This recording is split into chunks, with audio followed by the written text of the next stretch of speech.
नमस्कार दोस्तों। Doctor APJ Abdul Kalam, ये नाम भारत के इतिहास में सदियों सदियों तक याद किया जाएगा।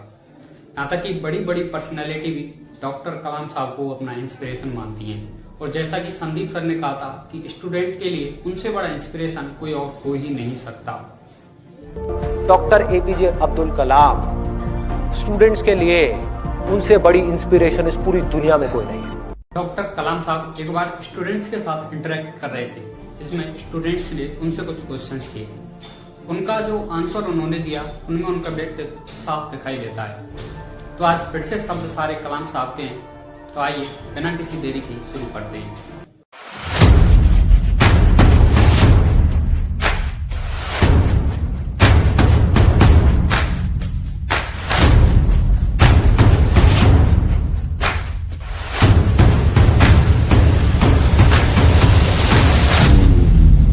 तो अब आप लोग मुझसे क्वेश्चन पूछिए। सिर्फ 5 क्वेश्चन हम लेंगे। कौन कौन पूछना चाहेगा? ठीक है, क्वेश्चन क्या है जल्दी बताइए। Good evening sir. Good evening. आप किस क्लास में पढ़ते हैं? सर मैं 10th क्लास में पढ़ती हूँ, मेरा नाम गायत्री मोहन है। सर मेरा क्वेश्चन ये है कि रामेश्वरम से तो राष्ट्रपति भवन तक ये एक बहुत ही बड़ी उपलब्धि है और इसके बारे में कोई सोच भी नहीं सकता। आप लेक्चर दे रहे हैं, अपना क्वेश्चन पूछिए। सर मैं आपसे सुनना चाहती हूँ कि आप कुछ टिप्स दें आने वाली जनरेशन के लिए लाइफ में सक्सेसफुल होने के लिए। लाइफ में सक्सेसफुल होने के लिए मैं आपको ऑलरेडी बता चुका हूँ, फिर से बता देता हूँ। ये 4 नियम अटल है सक्सेसफुल होने के लिए। 4 चीज़ें आपको करनी है। नंबर 1, रिपीट करना मेरे साथ, रिपीट करो। नंबर 1, महान लक्ष्य। महान लक्ष्य। मेरा एक महान लक्ष्य होगा। मेरा एक महान लक्ष्य होगा। मैं लगातार नॉलेज लेती रहूँगी। मैं लगातार नॉलेज लेती रहूँगी। मैं अपने लक्ष्य के लिए कठोर मेहनत करूँगी। मैं अपने लक्ष्य के लिए कठोर मेहनत करूँगी। नंबर 4, मैं दृढ़ रहूंगी। नंबर 4, मैं दृढ़ रहूंगी। बस यही मंत्र है। हाँ पूछो पूछो। सर मेरी इंग्लिश थोड़ी सी खराब है, मलयालम मीडियम से पढ़ता हूँ। मलयालम में बोलो, कोई बात नहीं। सर इंडिया की एक बड़ी ताकत और एक बड़ी कमजोरी क्या है? इंडिया की बड़ी ताकत और बड़ी कमजोरी क्या है? क्या बात है, फैंटास्टिक बॉय। किस क्लास में पढ़ते हो? सर 7th क्लास में। ओके, अब सवाल पर आते हैं। बड़ी ताकत क्या है इंडिया की? इंडिया की सबसे बड़ी ताकत हो तुम, जहां पर 60 करोड़ युवा रहते हैं। यह है हिंदुस्तान की सबसे बड़ी ताकत। अब मैं जो बोलूंगा मेरे साथ रिपीट करना। युवाओं का प्रज्वलित मन। युवाओं का प्रज्वलित मन। धरती के ऊपर, धरती के ऊपर, धरती के नीचे, धरती के नीचे और धरती पर, और धरती पर सबसे शक्तिशाली चीज है। सबसे शक्तिशाली चीज है। तो भारत का युवा और युवाओं का प्रज्वलित मन हिंदुस्तान की सबसे बड़ी ताकत है। और तुमने पूछा कि इंडिया की सबसे बड़ी कमजोरी क्या है। ठीक है, कमजोरी भारत बिना मिशन के एक कमजोरी है। एक देश मर जाता है अगर उसमें मिशन नहीं है तो, कोई उद्देश्य नहीं है तो। और सेम चीज लाइफ के साथ में भी है। बिना मिशन के जीवन मर जाता है, उसी तरीके से बिना मिशन के एक देश भी मर जाता है। तो हर राष्ट्र का और हर एक इंसान का अपना एक मिशन जरूर होना चाहिए। ठीक है, अगला क्वेश्चन। सर मेरा क्वेश्चन ये है कि एक साइंटिस्ट और एक भारत के राष्ट्रपति के रूप में आपकी सभी महान उपलब्धियों में से आप किस उपलब्धि को सबसे मूल्यवान मानते हैं? देखिए, मैं पर्सनली बिलीव करता हूँ कि मैं एक टीचर हूँ और जब मेरे एक स्टूडेंट ने PhD की थी तो वो मेरे लिए एक बहुत ही शानदार अचीवमेंट था, मैं ये मानता हूँ। ठीक है, अगला क्वेश्चन पूछिए। अरे क्या बात है, आपका नाम क्या है? सर विष्णु दिनागत। कौन सी क्लास में पढ़ते हो? सर 5th क्लास में। आपका ड्रीम क्या है? सर मेरा सपना है कि मैं एक IAS ऑफिसर बनूं। क्या बात है, आप बहुत ही स्मार्ट लड़के।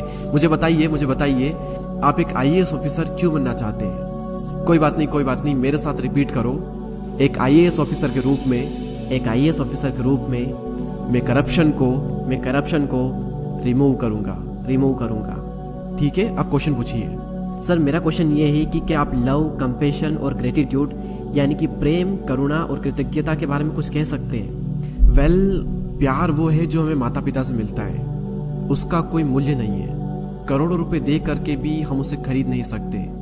तो प्यार वो है जो कि हमें हमारे माता पिता से मिलता है। इसलिए आज आप अपनी मम्मी को खुश करेंगे। क्या करेंगे? खुश करेंगे। कंपेशन यानी कि कृतज्ञता के बारे में अगर कुछ कहूँ तो आज जब मैं ट्रेवल कर रहा था तो 2 बच्चे थे और उनके माता पिता उनके साथ में थे। वो दोनों बच्चे फिजिकली सही नहीं थे, लेकिन जब वो फ्लाइट में एंटर कर रहे थे तो फ्लाइट में बैठा हुआ हर एक पर्सन उन दोनों बच्चों को इनकरेज कर रहा था। कंपेशन को शो कर रहा था, कृतज्ञता को शो कर रहा था, और यही है कंपेशन। और बात रही ग्रेटिट्यूड की, आभार प्रकट करने की, तो ये एक ऐसी क्वालिटी है जो कि हर इंसान के अंदर होनी ही चाहिए। हम एक उदाहरण से समझते हैं। आपने सूरज को देखा है? सूरज को, अर्थ को देखा है? पृथ्वी को? अरबों साल हो गए सूरज पृथ्वी को रेडिएशन दे रहा है, गर्मी दे रहा है, लाइट दे रहा है, और कभी भी सूरज ने पृथ्वी को थैंक यू बोलने के लिए नहीं कहा। कभी भी ये नहीं कहा कि मैं पृथ्वी को गर्म रखता हूँ, ठंड से बचाता हूँ, मैं लाइट देता हूँ, मेरे बिना आप सभी लोग मर जाओगे। कभी एक थैंक यू तक नहीं मांगा। और अरबों सालों में एक दिन भी ऐसा नहीं हुआ कि सूर्य ने अपना प्रकाश पृथ्वी को ना दिया हो। तो पृथ्वी को और हमें इसके लिए आभार प्रकट करना चाहिए, ग्रेटिट्यूड शो करना चाहिए। 5 अरब सालों से सूर्य ने लगातार हमें प्रकाश दिया है, तो ये है ग्रेटिट्यूड। तुम बहुत ही छोटे हो लेकिन क्वेश्चन बहुत ही अच्छे करते हो।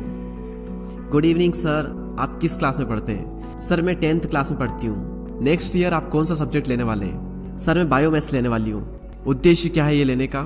सर मेरे माइंड में अभी आइडिया है कि मुझे इंजीनियर बनना है, एंड साइड बाय साइड मैं डॉक्टर को भी देख रही हूँ, लेकिन ज़्यादा मेरे माइंड में अभी इंजीनियरिंग है। ओके, अब मैं आपके साथ में एक बहुत ही अच्छा एक्सपीरियंस शेयर करता हूँ। जब मैं दिल्ली से तिरुवनंतपुरम ट्रेवल कर रहा था और लगभग 4 घंटे 45 मिनट हम फ्लाइट के अंदर थे, और मेरे पास में बॉम्बे का एक बहुत ही अच्छा बिजनेसमैन बैठा था, और उन्होंने मुझसे पूछा कि डॉक्टर कलाम आप कहाँ पर जा रहे हैं? तो मैंने उनसे कहा कि मैं चिल्ड्रंस को एड्रेस करने जा रहा हूँ।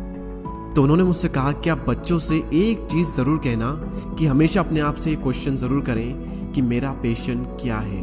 कई सारे पेरेंट्स ये चाहते हैं कि मेरा बेटा इंजीनियर बने, डॉक्टर बने, मैनेजर बने, साइंटिस्ट बने, लेकिन इम्पोर्टेंट ये है कि बच्चे का क्या ड्रीम है, और उसके ड्रीम की हमेशा रेस्पेक्ट की जानी चाहिए।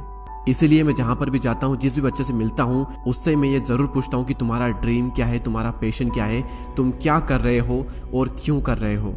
ठीक है, तो अब आप अपना क्वेश्चन पूछ सकते हैं। सर मेरा क्वेश्चन ये है कि आपने हमेशा इस बात पर जोर दिया है कि युवाओं का राष्ट्र के विकास में एक बहुत ही अहम योगदान होता है, तो क्या आप हमें ये बता सकते हैं कि कैसे हम राष्ट्र के विकास में अपना योगदान दे सकते हैं? देखिए, मेरे पास सभी विद्यार्थियों के लिए एक सलाह है, और वो ये है कि जब तक आप एक विद्यार्थी हो तो आपका केवल एक ही काम है और आपका एक ही उद्देश्य होना चाहिए, और वो ये कि अपनी शिक्षा में श्रेष्ठता प्राप्त करना। इसके अलावा बाकी चीज़ों के बारे में नहीं सोचना, क्योंकि जब तुम 12th पास कर लोगे या फिर किसी भी फील्ड में जाने के लिए, या फिर जो भी तुम्हें बनना है, डॉक्टर, इंजीनियर, मैनेजर, साइंटिस्ट, इसके लिए तुम्हारे परसेंटेज 90 से ऊपर होने चाहिए। इसलिए मैंने कहा कि अभी तुम्हें सिर्फ पढ़ाई में ध्यान देना चाहिए। और अगर तुम राष्ट्र के लिए कंट्रीब्यूट करना ही चाहते हो, तो अगर तुम्हें सैटरडे संडे को छुट्टी मिलती है और समय मिलता है, तो तुम ऐसे अस्पताल में चले जाना शाम के टाइम पर जहाँ पर बहुत ही भीड़ होती है। तो आप वहाँ पर जा करके देखोगे कि कुछ ऐसे मरीज हैं जिनसे मिलने के लिए उनके फैमिली, उनके रिश्तेदार आए हुए हैं, और कुछ ऐसे मरीज हैं जिनके पास कोई भी नहीं है। तो तुम उनके पास जाकर उन्हें फूलों का गुलदस्ता या फिर फल फ्रूट दे करके उन्हें खुश कर सकती हो, या फिर तुम 5 पौधे उगा सकती हो, या फिर अगर तुम अफोर्ड कर सको तो लोगों को शिक्षा दे सकती हो। और तुम्हें लोगों को उच्च शिक्षा देनी चाहिए। वैसे ये सभी काम बात के हैं, लेकिन अभी तुम्हारा जो फोकस है वो अपनी एजुकेशन पर होना चाहिए। अब डॉक्टर कलाम साहब की बात को यहाँ पर मैं रोक करके आपको कुछ एक्सप्लेन करना चाहता हूँ, थोड़ा क्लेरिफाई करना चाहता हूँ कि अभी आपका पूरा फोकस एजुकेशन पर होना चाहिए। इसका मतलब ये बिल्कुल भी नहीं है कि आप बाकी फील्ड से दूर रहें। कलाम साहब ने उस लड़की को ये इसलिए कहा क्योंकि उसका गोल एकदम क्लियर है कि या तो उसे इंजीनियर बनना है या फिर उसे डॉक्टर बनना है, तो उस फील्ड के लिए उसे पढ़ना ही पड़ेगा और थोड़ा ज़्यादा पढ़ना पड़ेगा।